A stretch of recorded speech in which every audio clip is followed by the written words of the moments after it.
देव भगवान की जय। प्यारे कृष्ण कन्हैया लाल की जय। श्री तुलसी दल परम पूज्य श्री हनुमान प्रसाद पोद्दार जी की वाणी। मोक्ष सन्यासिनी गोपियाँ आज का विषय है। काम्योपासनयार्थन्यत् अनुदिन किंचित फलम सेप्सितं किंचित स्वर्गमथापवर्ग अपरेयोर्गादियादिभिः अस्माकं यदुनन्दनादग्र्युगलध्यानार्थिना किं लोकेन दमेन किं नृपतिना स्वर्गापवर्गैश्च किम। श्री शंकराचार्य। कुछ लोग प्रतिदिन सकाम उपासना कर मनवांछित फल चाहते हैं। दूसरे कुछ लोग यज्ञ आदि के द्वारा स्वर्ग की तथा कर्म और ज्ञान योग आदि के द्वारा मुक्ति के लिए प्रार्थना करते हैं। परंतु हमें तो यदुनंदन श्री कृष्ण के चरण युगलों के ध्यान में ही सावधानी के साथ लगे रहने की इच्छा है। हमें उत्तम लोक से, दम से, राजा से, स्वर्ग से और मोक्ष से क्या प्रयोजन है। सच्चिदानंद घन परमात्मा भगवान श्री कृष्ण की वृंदावन लीला अति मधुर है, आकर्षक है, अद्भुत है और अनिर्वचनीय है। इनमें भी गोपी प्रेम तो सर्वथा अलौकिक और अचिंत्य है। वहाँ वाणी की गति ही नहीं है। मन भी उस प्रेम की कल्पना नहीं कर सकता, करे भी कैसे, उसकी वहाँ तक पहुँच ही नहीं है। मनुष्य प्रेम की कितनी ही ऊंची से ऊंची कल्पना क्यों न कर ले, वह उस कल्पनातीत भगवत प्रेम के एक कण के बराबर भी नहीं है। उस गुणातीत अपराकृत केवल प्रेम की कल्पना गुणों से निर्मित प्राकृत मन ही कैसे कर सकता है। इस अवस्था में सच्चिदानंद घन भगवान श्री कृष्ण का सच्चिदानंदमयी गोपिका नाम धारिणी अपनी ही छाया मूर्तियों से जो दिव्य अपराकृत प्रेम था, उसका वर्णन कौन कर सकता है। अब तक जितना वर्णन हुआ है वह प्रायः अपनी अपनी विभिन्न भावनाओं के अनुसार ही हुआ है। इस प्रेम का असली स्वरूप तो यत्किंचित उसी के समझ में आ सकता है जिसको प्रेमघन श्री कृष्ण समझाना चाहते हैं। पर जो उसे समझ लेता है वह तत्क्षण गोपी बन जाता है, इसलिए वह फिर उसका वर्णन नहीं कर सकता। वास्तव में वह वर्णन की वस्तु भी नहीं है। वे दोनों एक दूसरे के रहस्य समझते हैं और मनमानी लीला करते हैं। गोपियों के प्राण और श्री कृष्ण में तथा श्री कृष्ण के प्राण और गोपियों में कोई अंतर नहीं रह जाता है। वे परस्पर अपने आप ही अपनी छाया को देखकर विमुग्ध होते हैं और सबको मोहित करते हैं। श्री कृष्ण और गोपी दो स्वरूपों में वस्तुतः एक ही तत्व है। कवि कहते हैं, कान्ह भय प्राणमय, प्राण भय कान्हमय, हिय मैं ना जान परे, कान्ह है कि प्राण है। भगवान अपने इस तरह के भक्त के लिए कहते हैं कि वह तो मेरा आत्मा ही है, आत्मैव मे मतम। आत्मा क्या है, वह उससे भी अधिक प्यारा है। न तथा मे प्रियतम आत्मयो निर्न शंकरः, न च शंकर्षणो न श्री नैवात्मा च यथा भवन। श्रीमद्भागवत। हे उद्धव, मुझे ब्रह्मा, शंकरषण, लक्ष्मी एवं अपना आत्मा भी उतने प्रिय नहीं हैं जितने तुम जैसे भक्त प्रिय हैं, क्योंकि मेरा ऐसा भक्त मुझ में ही संतुष्ट है। उसे मेरे सिवा और कुछ भी नहीं चाहिए। न पारमेष्ठ्यम न महेंद्रस्नयम, न सार्वभौमम न रसाधिपत्यम, न योग सिद्धिर पुनर्भवम वा मय्यर्पितात्मेच्छति मद्विनान्यत्। निरपेक्षं मुनिं शान्तं निर्वैरं समदर्शनम्, अनुव्रजाम्यहं नित्यं पूयेयेत्यं घृणेणुभिः। श्रीमद्भागवत। इस प्रकार मेरा प्रिय भक्त अपनी आत्मा को मुझ में अर्पित कर देता है। वह मुझको छोड़कर ब्रह्मा का पद, इंद्र का पद, चक्रवर्ती का पद, पाताल आदि का राज्य और योग की सिद्धियां आदि की तो बात ही क्या है, मोक्ष भी नहीं चाहता। ऐसे मोक्ष सन्यासी भक्तों को जो सुख मिलता है उसे वही जानते हैं। ऐसे इच्छा रहित, मदगत चित्त, शांत, निर्वैर और समदर्शी भक्तों के चरण रज से अपने को पवित्र करने के लिए मैं सदा उनके पीछे पीछे घूमा करता हूँ। यहाँ यह स्मरण रखना चाहिए कि उद्धव जी को यह दुर्लभ पद गोपियों का शिष्यत्व ग्रहण करने के बाद ही मिला था। जब उद्धव को भगवान ऐसा कहते हैं, फिर गोपियों का तो कहना ही क्या। श्री कृष्ण और गोपियों के संबंध में जो कुछ भी ऊंची से ऊंची स्थिति अनुभव में आती है, वही आगे चलकर बहुत नीची मालूम होने लगती है। जो श्रीमद् भगवद गीता आज संसार का सर्वमान्य ग्रंथ है, भगवान की दिव्य वाणी में परम उपयोगी उपदेश होने के कारण जो सबका पूज्य है, उसमें जो कुछ करने के लिए कहा गया है, गोपियों के जीवन में वे सब बातें स्वाभाविक वर्तमान थी। भगवान ने श्रीमद् भगवद गीता में प्रिय सखा भक्त अर्जुन को जो परम रहस्यमय सार उपदेश दिया है कि जो सर्वत्र मुझको व्यापक देखता है और सबको मुझ में देखता है, उससे मैं कभी अदृश्य नहीं होता और वह मुझसे कभी अदृश्य नहीं होता। मेरे दृढ़ निश्चयी भक्त निरंतर मेरे नाम गुण का कीर्तन करते हुए, मेरे ही लिए चेष्टा करते हुए तथा बारंबार मुझको ही प्रणाम करते हुए नित्य मुझ में मन लगाकर अनन्य भक्ति से मेरी उपासना करते हैं। वे निरंतर मुझ में मन लगाने वाले, मुझ में प्राणों को अर्पण करने वाले मेरे भक्त परस्पर मेरी ही चर्चा करते हैं, मेरी ही लीला गा गा कर संतुष्ट होते हैं और मुझ में ही रमण करते हैं। इस प्रकार प्रेम पूर्वक नित्य युक्त होकर मुझे भजने वाले भक्तों को अपनी ईश्वरीय बुद्धि का योग मैं करा देता हूँ, जिससे वे मुझको ही प्राप्त होते हैं। इसके बाद गीता का परम तत्व, परम गोप्य रहस्य बतलाते हुए भगवान ने अर्जुन से कहा था, मन्मना भव मद भक्तो मद्याजी माम नमस्कुरु मामे वैश्यसि सत्यम ते प्रतिजाने प्रियोषि मे सर्वधर्मान् परित्यज्य मामेकं शरणं व्रज अहम त्वां सर्व पापेभ्यो मोक्षयिष्यामि मा शुचः। गीता 18वां अध्याय 65 और 66वां श्लोक। तू केवल मुझ में ही मन अर्पण कर दे, मेरा ही भक्त हो, मेरी ही पूजा कर, मुझको ही निरंतर नमस्कार कर, फिर तू मुझको ही प्राप्त होगा। यह मैं तुझे सत्य प्रतिज्ञा करके कहता हूँ, क्योंकि तू मेरा अतिशय प्रिय सखा है, अति प्रिय सखा है। सब धर्मों को छोड़कर तू केवल एक मेरी ही शरण हो जा, मैं तुझे सब पापों से छुड़ा दूंगा, तू चिंता न कर। गोपियों के आचरणों में ये सारी बातें ओतप्रोत ही नहीं बल्कि बढ़ी हुई थी, कारण उपदेश में उतनी बातें आ ही नहीं सकती जितनी आचरण में आती हैं। फिर अर्जुन को तो ऐसा बनने के लिए उपदेश दिया जा रहा था, परंतु गोपियाँ भगवान की बनी बनाई भक्त थीं। भगवान ने स्वयं अपने श्रीमुख से उनकी बड़ाई करते हुए कहा है, निजांगमपि या गोप्या ममेति समुपासते ताभ्यां परम न मे पार्थ निगूढ़ प्रेम भाजनम सहाया गुरुवाः शिष्या भुजिष्या बांधवाः स्त्रियः सत्यं वदामि ते पार्थ गोप्यः किं मे भवन्ति न मन्माहात्म्यं मत्सपर्यां मच्छ्रद्धां मनोगतं ज्ञानन्ति गोपिकाः पार्थ नान्ये जानन्ति तत्त्वतः। हे अर्जुन, गोपियाँ अपने अंगों की संभाल इसलिए करती हैं कि उनसे मेरी सेवा होती है। गोपियों को छोड़कर मेरा निगूढ़ प्रेम पात्र और कोई नहीं है। वे मेरी सहायिका गुरु हैं, शिष्या हैं, दासी हैं, बंधु हैं, प्रेयसी हैं, कुछ भी कहो सभी हैं। मैं सच कहता हूँ कि गोपियाँ मेरी क्या नहीं हैं।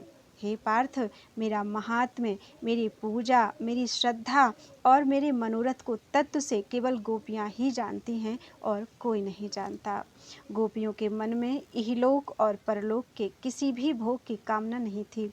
इंद्रिय का कोई विषय उनके मन को आकर्षित नहीं कर सकता था। उन्होंने अपने मन को श्री कृष्ण के मन में और अपने प्राणों को श्री कृष्ण के प्राणों में विलीन कर दिया था। वे इसीलिए जीवन धारण करती थी कि श्री कृष्ण वैसा चाहते थे।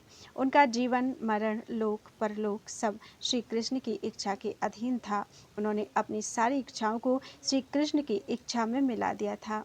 भगवान श्री कृष्ण ने एक दिन एकांत में प्यारे उद्धव जी से कहा, ता मन मनस्का मत प्राणा मदर्थे त्यक्त दैहिकाः ये त्यक्त लोक धर्माश्च मदर्थे तान्यभ्यर्हं मयि ताः प्रेयसां प्रेष्टे दूरस्थे गोकुलस्त्रियः स्मरन्त्योऽङ्ग विमुह्यन्ति विरहोत्कण्ठे विह्वलाः धारयन्ति कृच्छ्रेण प्रायः प्राणान् कथञ्चन प्रत्यागमन सदृशैर्क्लव्यो मे मदात्मिका। श्रीमद्भागवत। हे उद्धव, गोपियों ने अपने मन और प्राण मेरे अर्पण कर दिए हैं। मेरे लिए अपने सारे शारीरिक संबंधियों को और लोक सुख के साधनों को त्याग कर वे मुझ में ही अनुरक्त हो रही हैं। मैं ही उनके सुख और जीवन का कारण हूँ। गोकुल की उन स्त्रियों को मैं प्रिय से प्रिय हूँ। मेरे दूर रहने के कारण वे मेरा स्मरण करती हुई मेरे विरह में अत्यंत ही विह्वल और विमोहित हो रही हैं। मेरे शीघ्र गोकुल लौटने के संदेश के भरोसे ही अपने आत्मा को मुझ में समर्पण कर देने वाली वे गोपियाँ बड़ी कठिनता से किसी प्रकार जीवन धारण कर रही हैं। गोपियों का हृदय श्री कृष्णमय हो गया था। वे खाते पीते, सोते, जागते, चलते फिरते, घर का काम काज करते, सब समय एक श्री कृष्ण को ही देखती और उन्हीं के गुणों का स्मरण कर करके आंसू बहाया करती थी। भागवत में कहा है, या दोहने वहनने मथनोपलेप, या दोहने वहनने मथनोपलेप, प्रेंगेंखनार्भरुदितो क्षणमार्जनादौ गायन्ति चैनमनुरक्त धियोऽश्रुकण्ठयो धन्या व्रजस्त्रियाः उरुक्रम चित्तयानाः। श्रीमद्भागवत दशम स्कंध।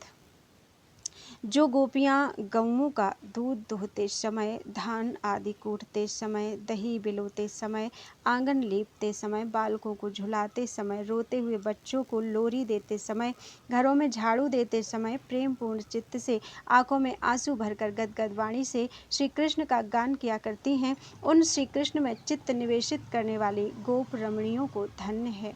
यह गोपी प्रेम बड़ा ही पवित्र है। इसमें अपना सर्वस्व प्रियतम के चरणों में न्यौछावर कर देना पड़ता है।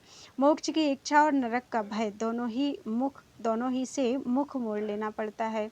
प्रियतम श्री कृष्ण का प्रिय कार्य करना ही जीवन का एकमात्र उद्देश्य बन जाता है। दूसरे के द्वारा मुझे सुख मिले, ऐसी मेरी इंद्रियों की और मन की तृप्ति हो, इसका नाम काम है। चाहे वह भाव भगवान के प्रति ही क्यों ना हो, और मेरे द्वारा मेरे प्रियतम सुखी हों, इसी से मैं सुखी होऊं, इसका नाम प्रेम है। काम भोग के लिए और प्रेम परमात्मा के लिए हुआ करता है। विषयानुराग ही काम है और भगवद अनुराग ही प्रेम है। यह प्रेम बढ़ते बढ़ते जब प्रेमी को प्रेमास्पद भगवान का प्रतिबिंब बना देता है, तभी प्रेम पूर्णता के समीप पहुंचता है। श्री चैतन्य चरितामृत में काम और प्रेम का भेद बतलाते हुए कहा है, कामेर तात्पर्य निज संभोग केवल, कृष्ण सुख तात्पर्य प्रेम तो प्रबल। लोक धर्म वेद धर्म देह धर्म कर्म, लज्जा धैर्य देह सुख आत्म सुख मर्म। सर्व त्याग करे करे कृष्णेर भजन, कृष्ण सुख हेतु करे प्रेमेर सेवन। अतएव काम प्रेमे बहुत अंतर, काम अंधतम प्रेम निर्मल भास्कर। प्रेमी को तो प्रेमास्पद भगवान के इंगितानुसार लोक धर्म, वेद धर्म, देह धर्म और सारे कर्म तथा लज्जा, धैर्य, शरीर सुख, आत्म सुख आदि सबका त्याग कर देना पड़ता है।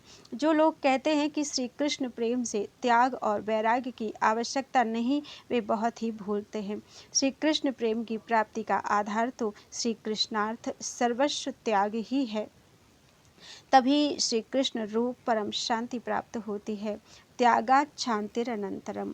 जब तक विषयों में मन रहता है तब तक तो भगवान का प्रेम पूर्वक निरंतर चिंतन ही नहीं हो सकता। फिर समर्पण की तो बात ही कहाँ है। यह भ्रम है कि लोग विषयासक्त चित्त से विषयों का सेवन करते हुए अपने को भगवान का प्रेमी और गोपी प्रेम के कहने सुनने और तदनुसार आचरण करने का अधिकारी मान बैठते हैं।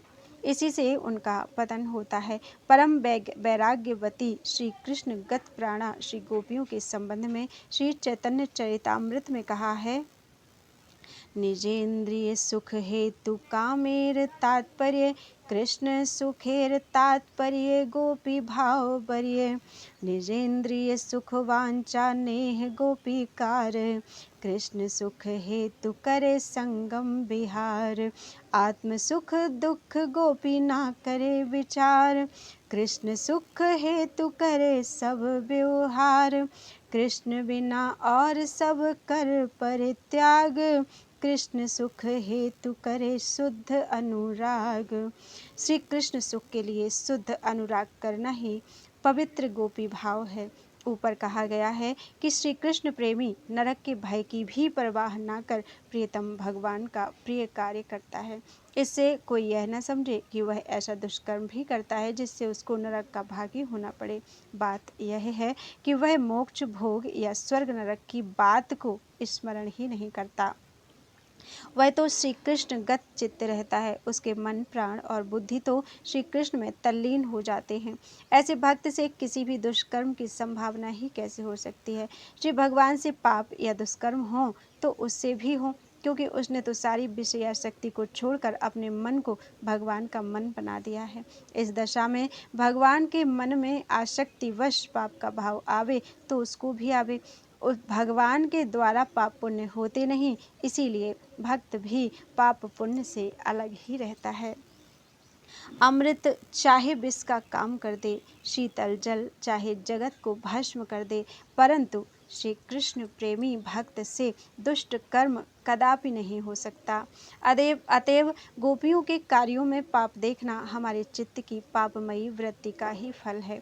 थोड़ी दूर पर बातें करते हुए जवान बहन भाई की निर्दोष हंसी और बातचीत में भी कामी को काम के दर्शन होते हैं। इसी प्रकार हम भी गोपी प्रेम में काम देखते हैं। वास्तव में वहाँ तो काम था ही नहीं। गोपी प्रेम के सच्चे अनुयायियों में भी कामगंध का नाश हो जाता है। श्री चैतन्य महाप्रभु इसके प्रत्यक्ष उदाहरण हैं। वहाँ तो केवल श्री कृष्ण ही कृष्ण रह जाते हैं। उनके मन या नेत्रों के सामने दूसरी चीज ना तो ठहरती है और ना आती है। कवि ने क्या सुंदर कहा है, कान न दूसरो नाम सुने नहीं एक ही रंग रंगो यह डोरी। धोकेहु दूसरो नाम कड़े रसना मुख बांधी हलाहल बोरो। कान न दूसरो नाम सुने नहीं एक ही रंग रंगो यह डोरो। धोखेहु दूसरो नाम कढ़े रसना मुख बांधी हलाहल बोरो। ठाकुर चित्त की वृत्ति यही हम कैसे हूँ टेक तजे नहीं भोरो। बाबरी वे अखियाँ जरी जाएं जो सांवरो छाड़ी निहारती गोरो। उन्हें त्रिभुवन श्याममय दिखता है। उनकी सारी इंद्रियां केवल श्री कृष्ण को ही विषय करती हैं। भगवान के आदेश से उद्धव जी ब्रज में आकर गोपिकाओं को समझाने लगे। उन्होंने अनेक उपदेश दिए, परंतु गोपिकाओं के प्रेम को देखकर उनकी सारी ज्ञान गरिमा गल गई। वे प्रेम के निर्मल प्रवाह में बह गए। श्याम तन श्याम मन श्याम है हमारो धन। आठों जाम उधो हमें श्याम ही सो काम है। श्याम ही ये श्याम जिए श्याम बिनु नाहतिए। आंधे की सी लाकड़ी आधार श्याम नाम है। श्याम गति श्याम मति श्याम ही है प्राणपति। श्याम सुखदाई सो भलाई शोभा धाम है। उधो तुम भय बौरे पाती लेके आए दौरे। योग कहाँ राखे यहाँ रोम रोम श्याम है। अरे यहाँ तो श्याम के सिवा और कुछ है ही नहीं। सारा हृदय तो उससे भरा है। रोम रोम में तो वह छाया है। सोते बैठते कभी साथ तो छोड़ता ही नहीं। फिर बताओ तुम्हारे ज्ञान और योग को रखें कहाँ। नाहिन रह्यो हिय में ठौर। नंद नदन अछत कैसे आनिए उर और। नाहिन रह्यो हिय में ठौर। चलत चितवत दिवस जागत स्वप्न शोभत रात। हृदय ते वह श्याम मूरति छिन न इत उत जात। कहत कथा अनेक ऊधो लोक लाज दिखात। कहा करो तन प्रेम पूरन घट न सिंधु समात। तुम ही बताओ क्या किया जाए। वह तो हृदय में गड़ गया है और रोम रोम में ऐसा अड़ गया है कि किसी तरह निकलता ही नहीं। भीतर भी वही और बाहर भी सर्वत्र वही। उर में माखन चोर गड़े अब कैसे निकसे वे। ऊधो तिरछे आन पड़े। उद्धव चकित हो गए। सबसे अधिक आश्चर्य तो उन्हें तब हुआ जब गोपी कृपा से उन्होंने श्री गोपीनाथ को गोपियों के बीच अपनी सर्वत्र आँखों के सामने देखा। महात्मा सूरदास जी कहते हैं, लखि गोपिन को प्रेम नेम ऊधव को भूल्यो। गावत गुण गोपाल फिरत कुंजन में फूल्यो। खिन गोपिन के पग परे धन्य तुम्हारो नेम। धाई धाई द्रुम भेंटही ऊधव छाके प्रेम। उद्धव जी की विचित्र दशा हो गई। आए थे ज्ञान देकर उनका विरहा नल बुझाने, गुरु बनकर उन्हें योग की दीक्षा देने, पर अब तो चेले बनकर पुकार उठे। उपदेशन आयो हो तो मोहि भयो उपदेश। चेला बनते ही उन्होंने मथुरा का राजवेश त्याग कर गोपी पद पंकज पराग गोप का वेश धारण कर लिया और उसी वेश में वे भगवान के पास पहुँचे। इस समय उन्हें यह होश नहीं था कि मैं यदुवंशी उद्धव हूँ। वे अपने को गोपियों के चरणों का चाकर समझते थे, जगत को भी इसी रूप में देखते थे। अतएव भगवान श्री कृष्ण को भी वे यदुनाथ कहना भूल गए और गोपीनाथ के नाम से ही पुकारने लगे। ऊधव यदुपति पै गए किए गोप को भेष। भूले यदुपति नाम कहो गोपाल गुसाई। उद्धव कहने लगे, हे गोपाल, हे गोपीनाथ, एक बार चलो न ब्रज को। उस प्रेम लोक को छोड़कर यहाँ इस रूखी सूखी मथुरा में कहाँ आवशे। वृंदावन सुख छाड़ के कहाँ बसे हो न आए। प्रेम सिंधु हरि जान के ऊधव पकड़े पाए। सुमिरत ब्रज को प्रेम नेम कछु नाहिन भावे। उमग्यो नैनन नीर बात कछु कहत न आवे। उद्धव भगवान के पैर पकड़कर फुफकार मारकर रोने लगे। भगवान भी प्रेम विह्वल होकर जमीन पर गिर पड़े और फिर अपने पीताम्बर से आंसू पोंछते हुए बोले, वाह, तुम तो खूब योग सिखा कर आए उद्धव। सूर श्याम भूतल गिरे रहे नैन जल छाए। पहुँच पीत पट सौ कहो भल आए योग सिखाए। भगवान ने कहा, उद्धव, तुमने गोप बालाओं का निर्मल विशुद्ध अहेतुक और अनन्य प्रेम इसीलिए उद्धव देखा तुमने गोप बालाओं का निर्मल विशुद्ध अहेतुक और अनन्य प्रेम, इसीलिए मैं उन्हें क्षण भर भी भूल नहीं सकता। धन्य है। इसी प्रसंग में ब्रजरस रसीले श्री नंददास जी कहते हैं, उद्धव जी ने कहा, करुणा रसिकता है तुम्हारी सब झूठी। जब ही लो नहीं लख्यो तब ही लो बांधी मूठी। मैं जान्यू ब्रज जाए के तुम्हरो निर्दय रूप। जो तुमको अवलंबे ही बाको मेलो कूप। कौन यह धर्म है पुनि पुनि कहे अहो चलो। जाए वृंदावन रहिए प्रेम पुंज को प्रेम जाए गोपिन संग लहिए। और काम सब छाड़ के उन लोगन सुख देहु। नातर टूट्यो जाते है अब ही नेह स्नेहु। करोगे फिर कहा। उद्धव जी के शब्द सुनकर भगवान की क्या दशा हुई, सुनिए श्री नंददास जी के ही मुखारविंद से। सुनत सखा के बैन नैन भरि आए दो। विवश प्रेम आवेश रही नाही शुद्धि को। रोम रोम प्रति गोपिका होय रही सांवर गात। कल्प सरोरुह सांवरो ब्रज बनिता भई पात। उरझी अंग अंग ते। फिर किसी तरह सचेत होकर भगवान ने कहा, हो सचेत कही भलो सखा पठयो सुधिलावन। अवगुण हमरे आन तहाँ ते लगे बतावन। मोह में तिन में अंतरो एको छिन भर नाही। ज्यों देखी मोह माहि ते त्यों में तिनहि ना माहि। तरंगन बारि ज्यों। इसके बाद भगवान ने अपना गोपी रूप दिखलाकर उद्धव का भ्रम दूर किया। गोपी रूप दिखाई तवे मोहन बनवारी। ऊधो भ्रम ही निवारि डारि मुख मोह की जारी। अपनो रूप दिखाई के लीन्हो बहुरी दुराय। नंददास पावन की भयो जो यह लीला गाय। प्रेम रस पुंजनी। यह तो कवि की कल्पना है, गोपी प्रेम तो इससे बहुत ऊंचा है। कुछ महानुभावों की धारणा है कि गोपियों का भगवान के प्रति वही प्रेम था जो कांता स्त्री का अपने स्वामी के प्रति होता है। कुछ सज्जन कहते हैं कि यह बात नहीं है। जैसा परकीया पराई स्त्री का प्रेम अपने जार के प्रति होता है, वैसा प्रेम गोपियों का था।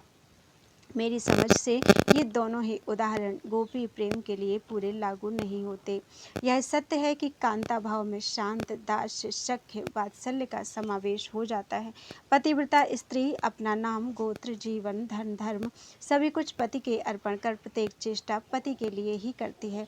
और पति के संबंधियों की सेवा में शांत भाव, पति की सेवा में दास्य भाव, पति के साथ परामर्श करने में सख्य भाव और भोजन आदि कराने में वात्सल्य भाव रखती है तथा अपना शरीर और मन सब भांति निसंकोच रूप से पति के अर्पण कर देती है। परंतु भगवान के प्रति गोपियों के समान केवल प्रेम मूर्ति शुद्ध भागवत जीवों का जो प्रेम होता है वह तो कुछ विलक्षण ही होता है। ऐसे ही परकीया का भाव भी सर्वांगपूर्ण नहीं है।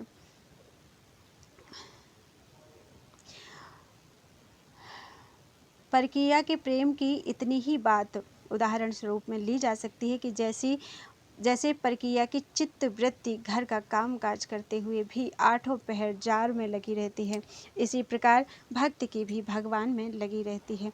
परंतु परकीया के मन में तो अंग संग रूप काम वासना रहती है। गोपियों में काम वासना का लेस भी नहीं था।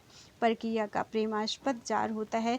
भगवान परमात्मा में जार भाव कभी नहीं हो सकता।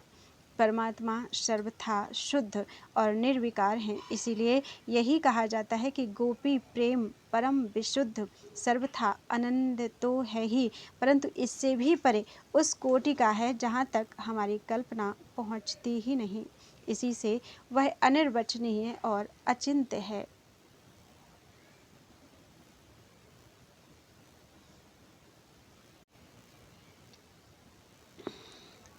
गोपी प्रेम विलक्षण है, उसमें श्रृंगार है पर राग नहीं है, भोग है पर अभ्यास योग नहीं है, आसक्ति है पर अज्ञान नहीं है, वियोग है पर विछोह नहीं है, क्रंदन है पर दुख नहीं है, विरह है पर वेदना नहीं है, सेवा है पर अभिमान नहीं है, मान है पर धैर्य नहीं है, त्याग है पर संन्यास नहीं है, प्रलाप है पर बेहोशी नहीं है, ममता है पर मोह नहीं है, अनुराग है पर कामना नहीं है, तृप्ति है पर अनिच्छा नहीं है, सुख है पर स्पृहा नहीं है, देह है पर अहम नहीं है, जगत है पर माया नहीं है, ज्ञान है पर ज्ञानी नहीं है, ब्रह्म है पर निर्गुण नहीं है, मुक्ति है पर लय नहीं है।